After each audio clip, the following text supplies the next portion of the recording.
Званието почетен гражданин на Ямбол е най-високото признание на обществеността на нашия град за изключителен принос и заслуги за развитието на общината. То се присъжда на наши съграждани, свързали своя жизнен път с града и съществено допринесли за неговото развитие. До този момент носители на тази награда са 47 личности, които със своя труд са осветили пътя на града от древността към бъдещето. Днес званието почетен гражданин на град Ямбол ще бъде присъдено на още една дама. Тя е носител на почетен знак ГЕРБ на община Ямбол, на наградите на общината с имената на Ради Колесов и Жорж Папазов, както и на специална награда за съхраняване и популяризиране на българската драматургия за куклен театър.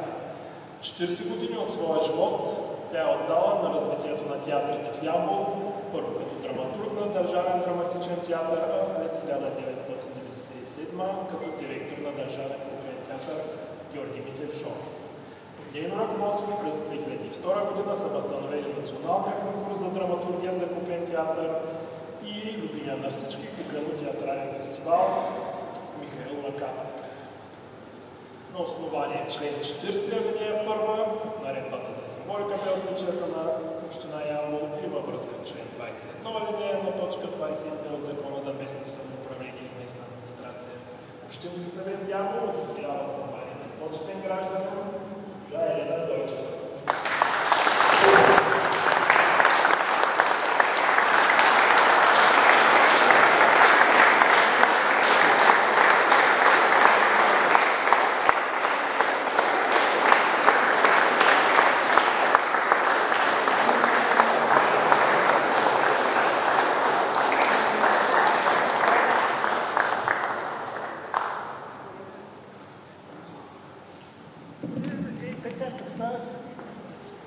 Уважаеми народни представители, уважаеми гости, дами и господа, разрешете ми да благодаря на господин Антон Шипов, председател на Общински съвет Ямбол, да благодаря на господин Ревански, кмет на община Ямбол, да благодаря на Общински съвет Ямбол за високото отличие. Благодаря ви. Да благодаря на екипа, с който работя толкова години за доверието.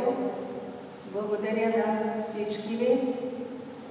Събирам разкъсани страници, залепвам парчета любов, мост да издигна без граници, театър е моят живот. Благодаря.